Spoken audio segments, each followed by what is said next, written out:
Talking of gestures of solidarity, how should we interpret the Coca-Cola cans in front of you? ¿Cómo hubiéramos interpretado la lata de Coca-Cola frente a usted? It's from Mexico, isn't it? One of those.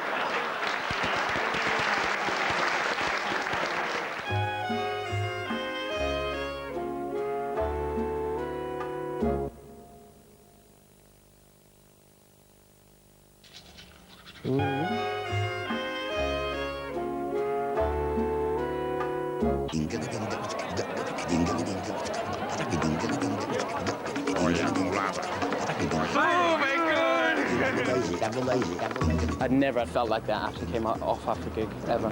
Happy fucking daddy now. El grupo toca una música alternativa muy buena. It was brilliant, excellent, well worth the trip. I very rarely hug people, I just seem to be hugging everyone.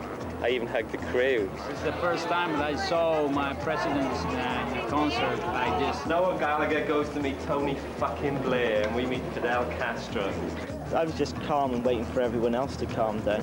You know, if there was more seats in there, then I just wish that everyone else would sit there. People never dance to us. They actually danced tonight. It was bizarre. No one wanted to leave the stadium. Excellent. I've never taken any drugs, ever. I've never had a cigarette, but I imagine that's what it's like having drugs. I don't know, because I've never really felt like that before. I feel pretty indestructible, I must admit. I feel like the king. How did you feel when you actually met him? Probably the most bizarre, levitationary experience I've ever had in my entire life. Felt inadequate in every way, felt inarticulate, felt humble. I just kept thinking, what the hell am I doing here? The casa was probably the greatest thing that has happened here in Cuba, maybe, in the last, 10, 20, 30 years. Probably we can speak about before the Manic Street Preachers and after the Manic Street Preachers from now on. Doesn't get any better than this, does it?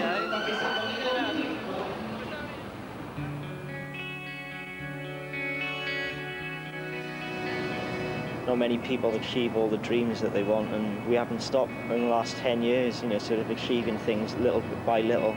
And, so even in the bad times, we haven't let it get us down too much, and, sort of, it's almost, in a way, given us more energy to, try and achieve everything that we set out. When we were first talking about the band in, James's little bedroom, listening to The Clash.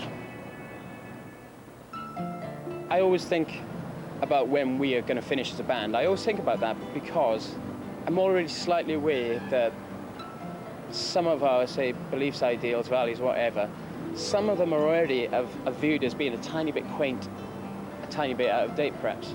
And I think a band like us has a natural lifespan. I don't think we can just stand on stage forever and say, hey, this is that hit we had once called Designed for Life, and do it forever. I don't think it's enough for a lot of our fans, and I don't think it's enough for us.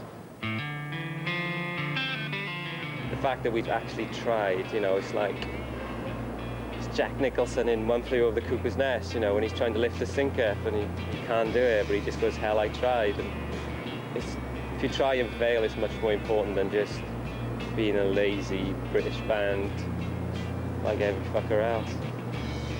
I'd like to think that we can look back at this gig and realise that it's definitely a victory, but it's a close run thing.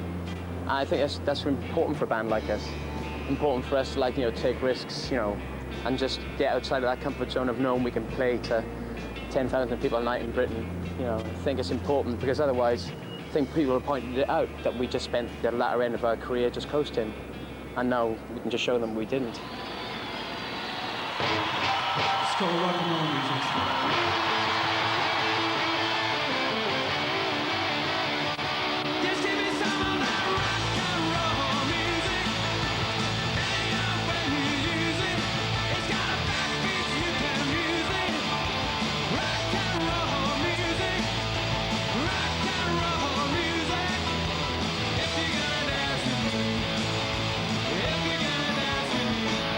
I really appreciate very much that you took the trouble of coming to this province. Resistí el ruido de la guerra. You know what? I resisted the noise of the war that you produced last night. Me acordaba de ustedes, Venezuela. I remember what you told me about being noisy. Yeah. Was it as noisy as war? ¿Le pareció que era tanto el ruido como el de la guerra? No, More.